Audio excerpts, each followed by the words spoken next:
Welcome to my American History Notes, where I discuss conclusions I've drawn from studying American history. Conclusions you might not agree with, you might even be offended by. But the important thing is that you have your own conclusions that you've drawn from studying American history. So we're going to begin. We're still in Bill Clinton's administration. And talking about in 2000, the year 2000, 22 years ago, in a reversal of the attitude toward Cuba and the regime of Fidel Castro, Attorney General Janet Reno had a child, Elian Gonzalez, forcibly removed from the arms of relatives in Florida and returned to the communist controlled island of Cuba. His mother had died trying to get to the U.S. with him, but his father, loyal to Castro, wanted him back. The anti communist Cuban American population of Florida, excuse me, was outraged. One event that will unfortunately always mark the Clinton administration was a scandal of a sexual nature that involved the White House intern, 22-year-old Monica Lewinsky. News journalists in the past and previous decades had overlooked or not reported on presidents' affairs, things like that. They weren't public knowledge, common knowledge at the time. But Bill Clinton really went over the top so many times in so many accusations made against him, still being made against him from the past, that it was inevitable. But 22-year-old Monica Lewinsky, this eventually led to his impeachment by the House of Representatives in 1998, and his subsequent acquittal by the Senate in 1999 due to their being unable to get a two-thirds majority vote necessary for conviction. Originally, Special Prosecutor Kenneth Starr investigated the Clinton family dealings in a savings and loan scandal called Whitewater after allegations made in a New York Times article and the possible death by suicide of a close Clinton confidant, Vince Foster. And then this branched out into an investigation of a lawsuit filed by a former Arkansas State employee, Paula Jones. The investigation resulted in an accusation of perjury after President Clinton was found to have lied in a deposition stating that he had not had sexual relations with Monica Lewinsky. This was the foundation of the impeachment process against him.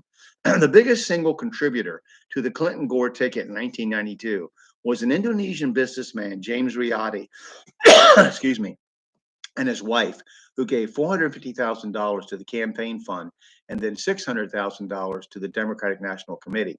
The Riyadi empire, centered on the Lippo Group, has been said by some of Clinton's enemies to be a vast money laundering outfit and an elaborate house of cards, that quote.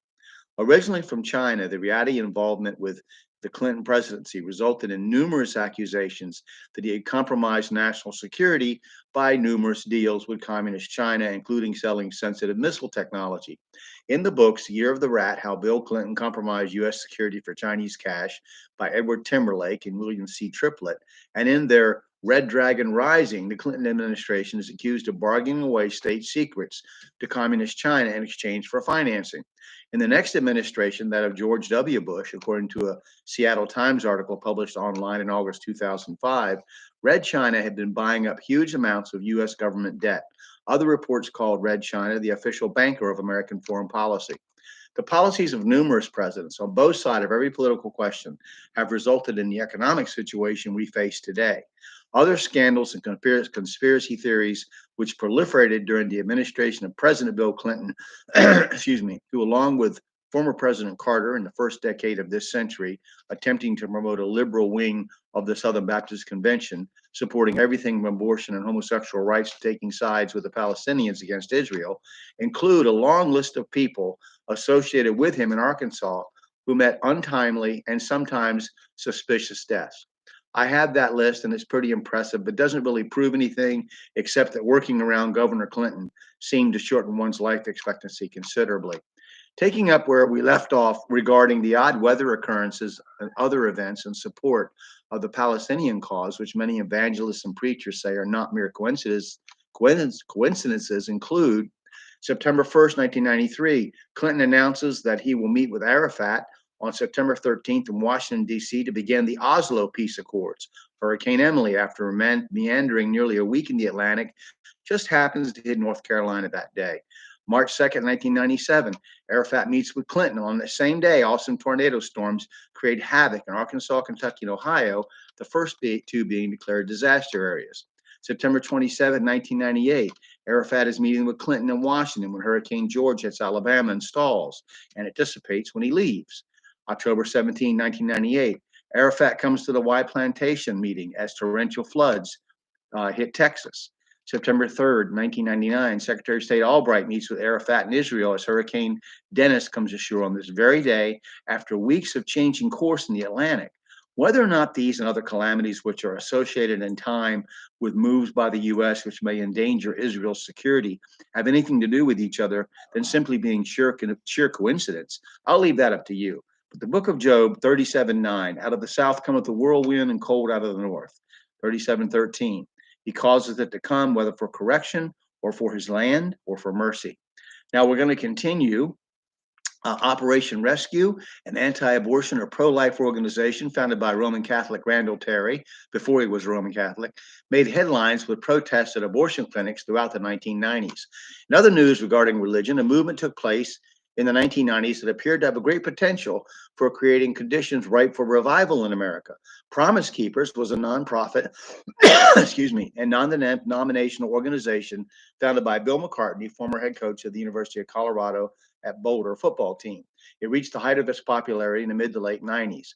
We're going to end our political discussion at the year 2000 temporarily. Bill Clinton has served his 2 terms, and his vice president, Al Gore, runs and loses the presidential election to the son of former President Bush in a controversial contest. We'll save the second Bush administration for another class, but we're going to do some special topics in American history. Arts and entertainment, music and movies, African American history, some important things to note. And that's what we'll be doing next. So I want you to think about these things. Think that you can name the recently executed Middle Eastern dictator who invaded Kuwait in 1990. Well, it wasn't recent. He was executed. It's been a while, about 10 years or more. What was the name of the operation designed to keep Saddam Hussein's forces from invading Saudi Arabia? What was the name of the commanding general for the United States Army in the 1990-91 conflict against Saddam Hussein's Iraq? In 1993, who became the first president to be born after World War II and the first Rhodes Scholar to be president? On February 26, 1993, what large structure in New York City was damaged by a car bomb exploded in a parking garage beneath it? Who was President Clinton's attorney general and named of an anti-abortion pro-life organization founded by Randall Terry? And we'll continue with our special topics next, and pretty interesting stuff, I think. I hope you'll watch, and I hope you'll come to your own conclusions about American history from studying it yourself. And that's great. If you disagree with me, you probably will, because I'm a Bible believer, and most of you might not be. But I just hope that you have your own conclusions. Thank you. Take care.